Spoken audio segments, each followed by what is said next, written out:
Welcome to the Stellantis Tech and AI podcast. I'm Dale Jewett, your host.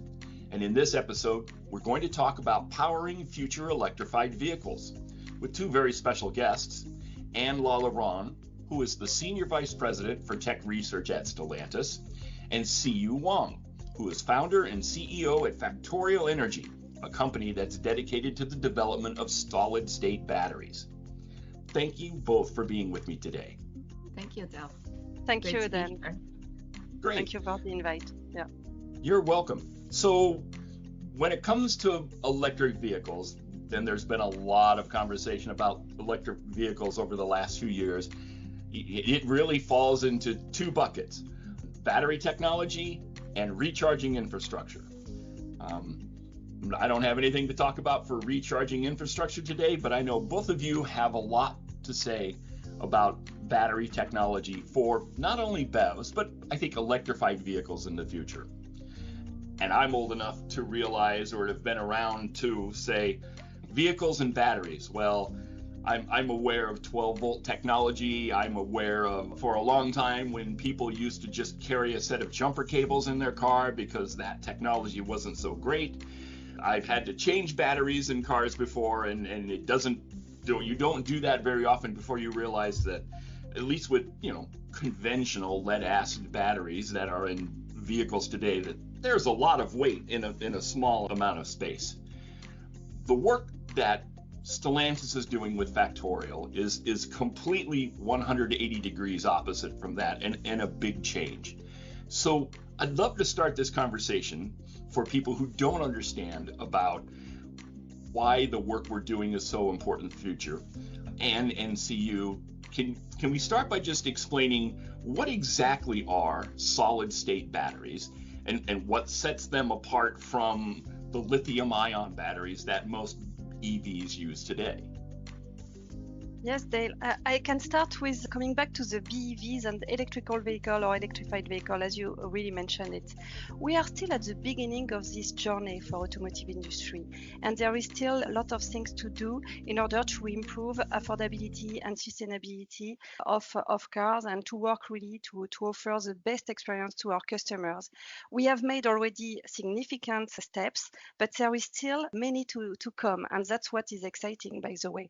Concerning the solid-state battery and why is this technology, I will let Siyu give some more detail about the technology itself, but in a nutshell, it's a promise of highest density, energy density, meaning you need less inside your car to do the same range, meaning that you need less material, so less cost, but also less weight, less space. So it's a tremendous opportunity to improve the weight of the BEV cars, the cost of the BEV cars, and it has also a lot of improvement in terms of charging time. So overall, it's a game changer in terms of experience for the customer, but also in terms of affordability and sustainability. So that's, I would say, the first answer I would give to you about solid state, why now and what can it bring. And maybe Siyu can give you more insight about the main differences between the current technologies that we have in our cars. Yeah, absolutely. Thanks, Anne. Yeah, exactly as Anne shared, that I would say solid state, one of the biggest benefits for solid state is to bring the theoretical limit of batteries to the next level. If you're thinking about the adoption curve for lithium-ion, right, it has been ongoing for the last 20, 30 years, but it has coming to a theoretical limit in terms of the energy density, the performance. And when you try to drive up the energy density and drive down the cost, the safety then becomes an issue. So we're really trying to improve the performance limit of this battery by enable the battery with a new system of chemistry. So instead of using the traditional like a graphite anode material or silicon, we're using lithium metal, which is the lightest metal on Earth and has the highest capacity as the anode material. So this enable a much higher, I would say 30 to 50% higher energy density compared with traditional lithium ion. And to Anne's point, you can either develop a cell with the same size or same weight, but have extended range, or you can have the same energy in the pack, but have a lower weight and lower cost of the vehicle.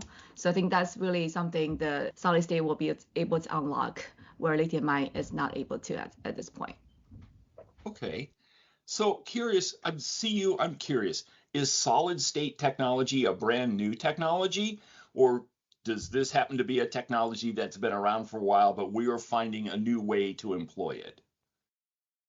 So this technology has been around for a while. I would say there are like 20 plus years of research and development. Actually, we have even some of our team there have been doing like roughly 20 years of research on this already.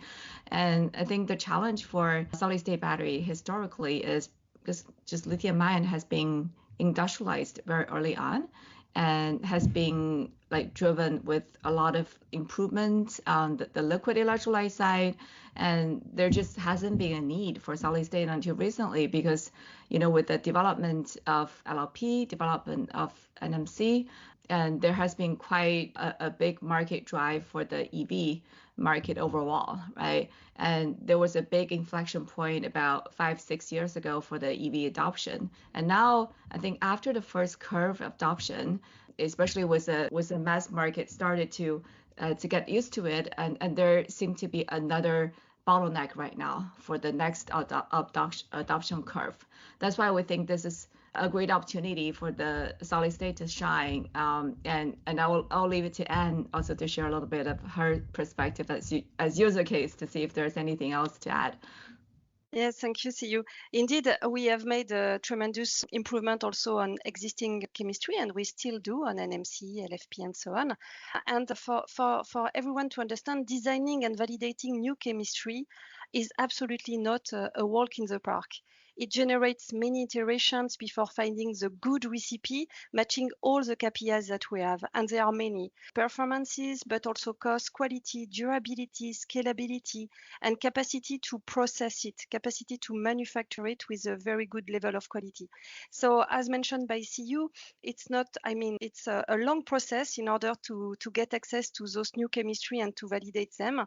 And that's the reason why, by the way, our partnership is so important, because we work on the chemistry with Factorial, and they have strong skills in the chemistry, in the cell design. But it's not only a question of chemistry, it's also a question of battery pack integration in the vehicle to really get the best of the chemistry and to enhance this breakthrough technology.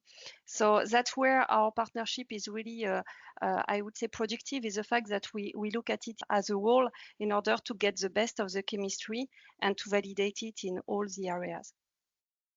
Excellent.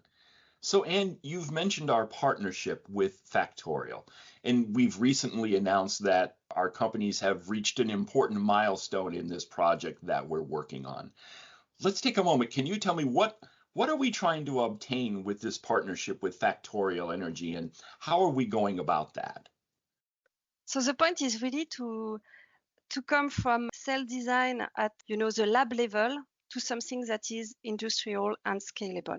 That's the main point of our partnership, to make it happen in real life on cars. So we started the collaboration with Factorial, investing in this startup, and we accelerated since a little bit more than 1 year, having a joint development agreement in order to make it happen. And the teams are working as a unique team, one team, on chemistry and also on battery pack integration and so on. And we have made tremendous improvement in the validation of the chemistry thanks to a Factorial team, because we have been to reach a significant step with cells which are no more at the size of lab cells. And Siyu will speak about it in more detail than me. But in terms of energy density plus cycle life, so the durability, we have been able to achieve the tremendous improvement, and not only at a very small size of cells, but more at industrial size of cells. But maybe Siyu can elaborate a little bit. Yeah, totally. It was spot on. Battery is all about compromises, right? You can build a battery with extremely high energy density. You've heard about like 600 watt hour per kilogram, 800 watt hour per kilogram. And there are a lot of numbers university labs or very smaller institutions are claiming.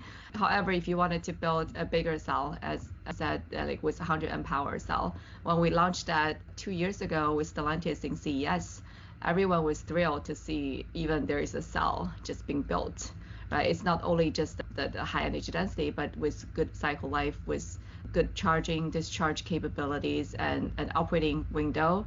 And it was really amazing to see the audience feedback.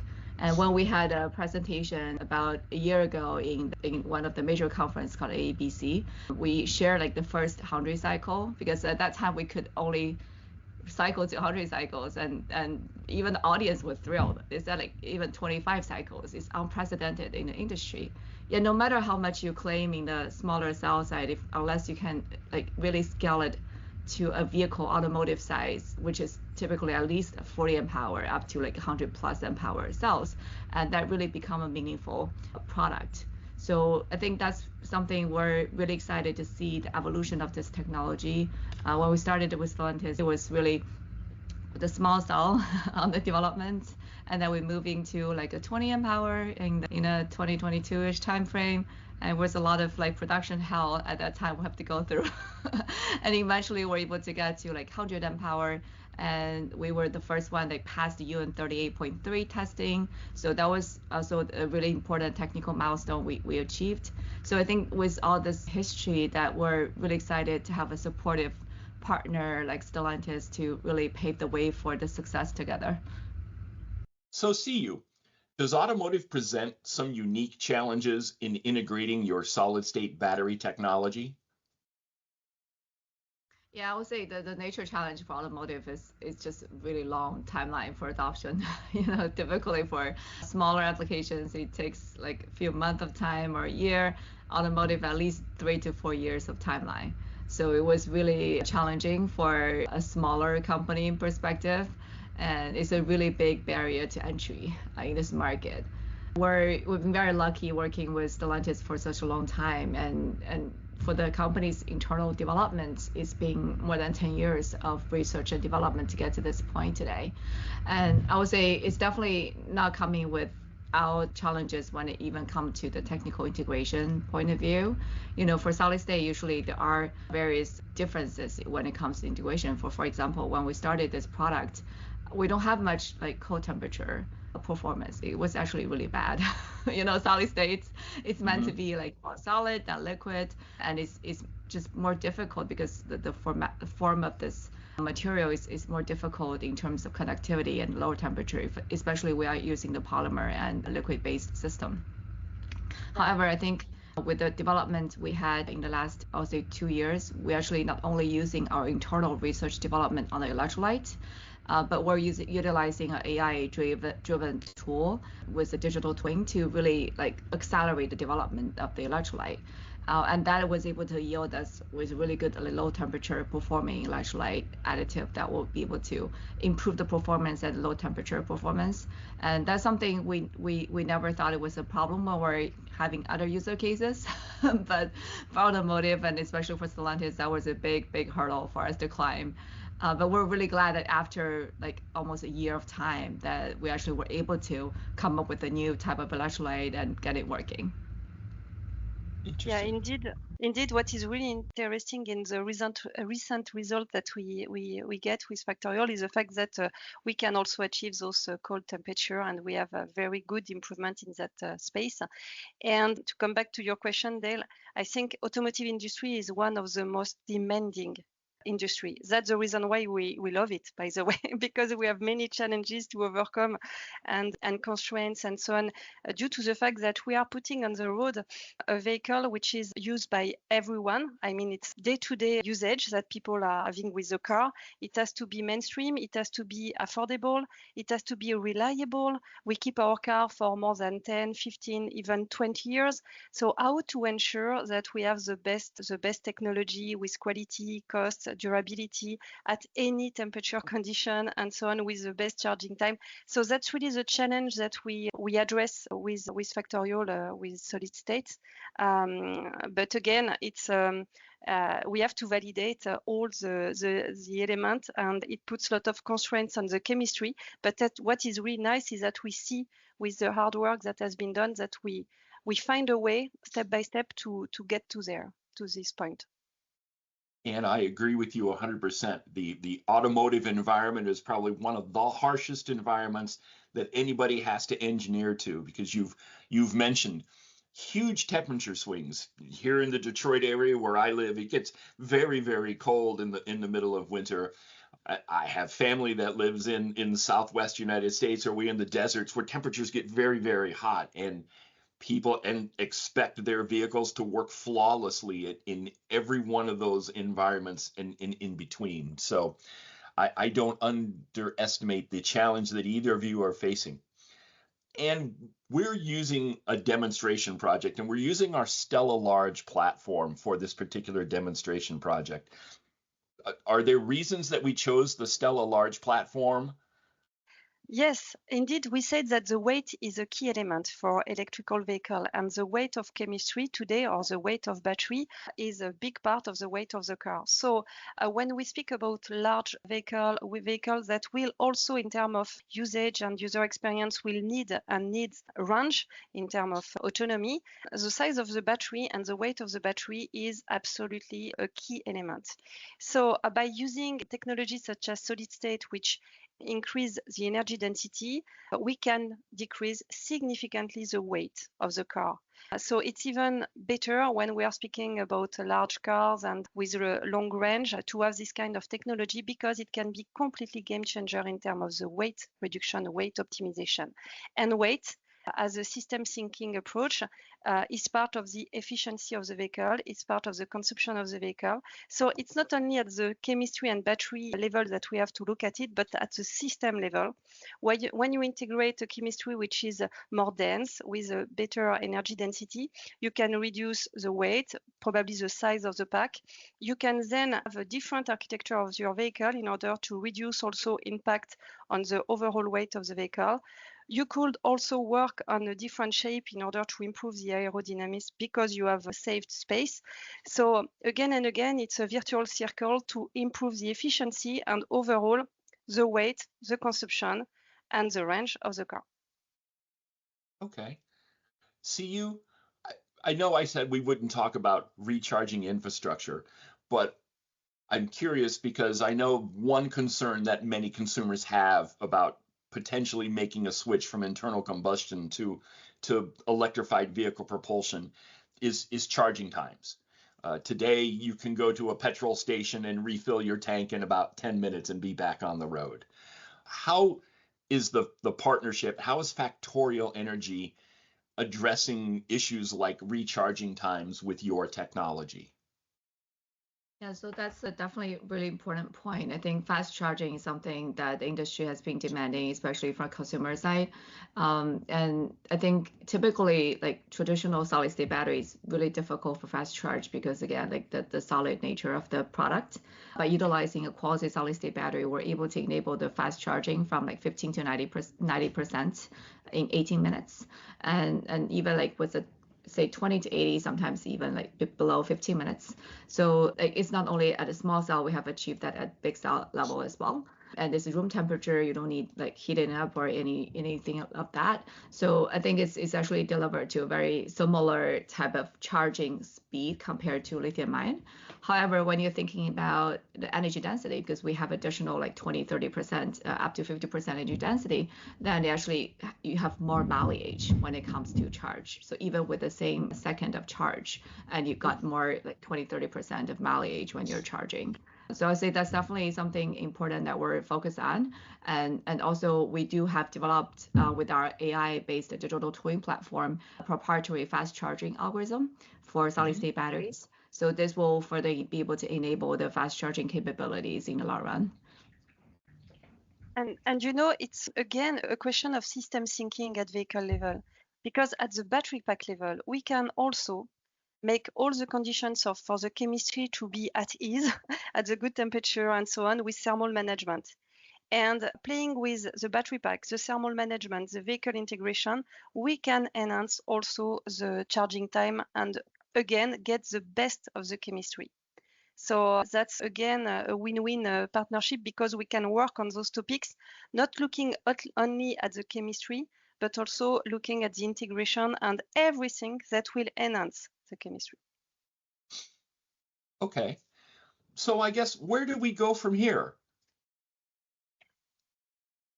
Demo car, with the demo fleet that we have already announced, that will be a big step because again, when you look in the lab and even if we have a very good result at a bigger size level, it's really important to go up to the battery pack and then to the vehicle and to ride the car on real conditions, temperature condition, usage condition, and so on. So this demo fleet is going to be a very important milestone for us, on top of all the technical work that we are doing on a daily basis to get to the good level of maturity for development and deployment. And for sure, the next step that we have in mind is to have it in serial life in our cars. Okay. And I should note, we've announced that we plan to build a demonstration fleet and have it on the road by next year, I believe. Yes, 2026, yes.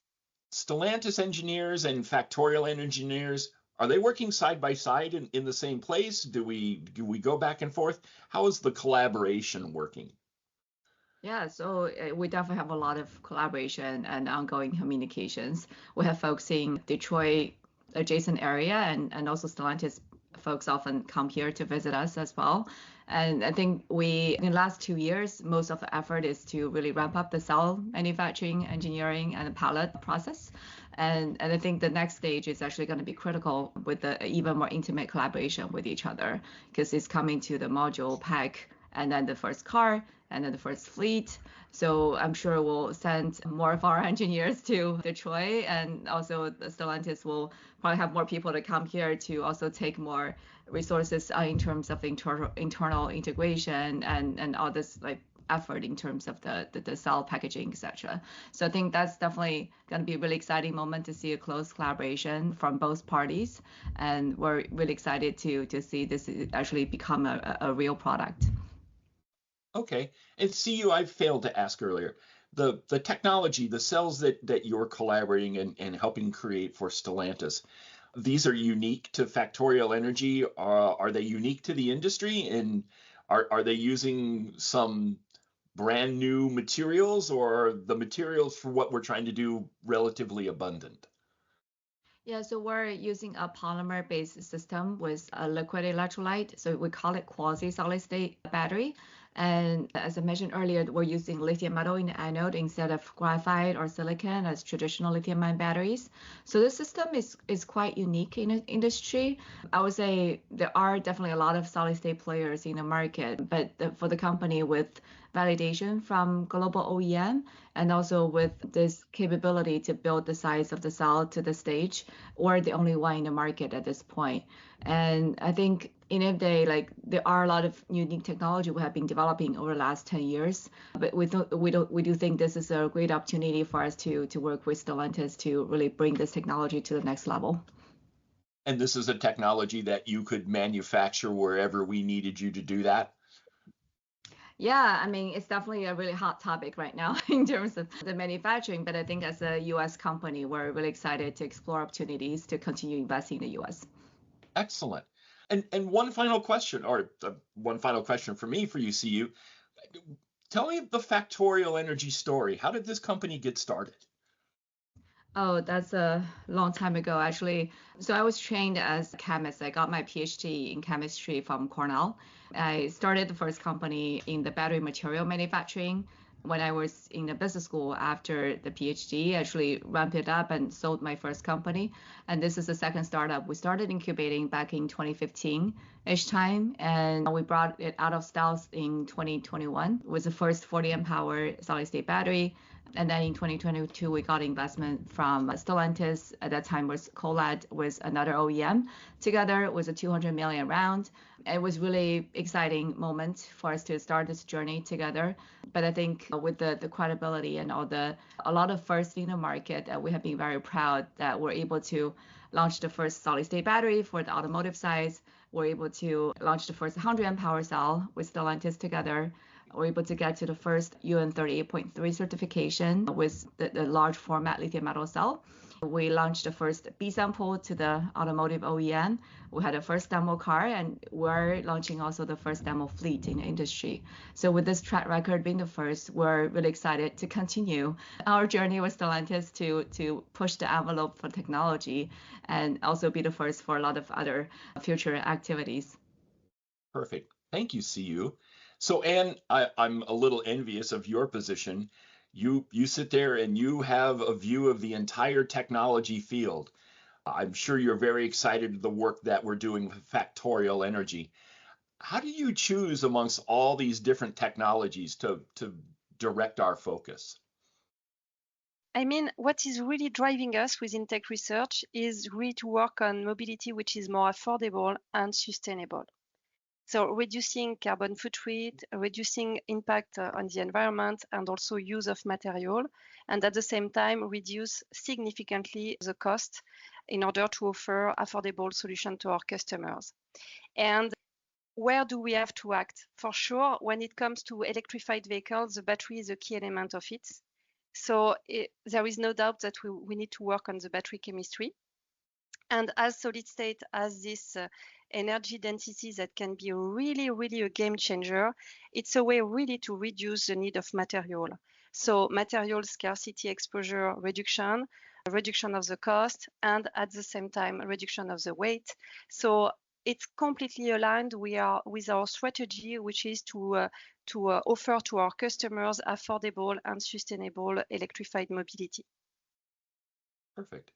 This is fascinating. I think everything that we're working on is great promise for the future. If I was a lot younger and I was listening to this podcast, I'd think hard about saying, this is what I'd really like to do. So if I gave you the moment, if you could give some advice to anyone who's really intrigued by what we're working on today, how do they get involved in something like this? I would start by saying take risk. See the path of Siyu and everything she has been able to accomplish since she was graduated. It's amazing. So those young people, if you listen to us, please dare to take risk, dare to start your own business, dare to jump into chemistry. Also, it's exciting. I'm electronic engineer. I didn't know a lot about chemistry before I started to work on those topics within Stellantis. It's absolutely fascinating. So I would really encourage all the people willing to act in sustainable and affordable mobility to jump in the swimming pool and to dare and to join Stellantis or Factorial. They are welcome. Yeah. See you. Thank you, and it's very honored to hear that. And I also truly appreciate all the visionary leadership that Anne has been taking to drive this forward. And she's been very, very closely working with us and is supportive of every single step, and also push us further when we're hitting our limits. So I think it's really grateful to see an automotive leader in the space as being really pushing the envelope for the limit of next generation technologies. In the end of the day, I think battery is the engine, the future engine of electric vehicle, and it's a critical part of driving the performance, driving down the cost, and it's actually not an easy task to undertake. There used to be a saying that it takes a village to grow an artist, right? But if it will take a country to build a battery technology, and it will take probably multiple countries to really build a battery industry. So I think it really takes countries of effort, and it takes multiple companies' effort as well. And I do see this not only just going to be done with one or two company like Factorial, Stellantis, but we'll take an entire ecosystem to work together, from the industrialization part of it to the supply chain to drive down the cost, right? And we are really open-minded for various collaborations. We do see, like, especially in the last 2 months of time, there are unprecedented amount of interest in working with Factorial and Stellantis on this part of scale up and the future plan for mass production. So I think it's really critical for us to drive down the cost and also drive up the scalability in the long term. Wonderful. Siyu Huang of Factorial Energy, Anne Laliron of Stellantis, thank you both very much for your time and your thoughts in this podcast. It's been really interesting, and I hope we get together again when the demo fleet gets out on the road and we could actually get behind the wheel and enjoy some of the fruits of your efforts. Excellent. Absolutely. Thank you so much. Thank you for hosting us, Del, and really appreciate the insightful questions. My pleasure. And I want to thank everyone else who's listening to the Stellantis Tech and AI podcast. where we speak with some of the brightest minds in the tech and automotive industries like Siyu and Anne. We invite you to follow Stellantis Tech and AI on LinkedIn and Instagram to join the conversation, stay updated on what's ahead, and be a part of the community exploring the fast line of technology and AI in the automotive world. We'll see you again soon.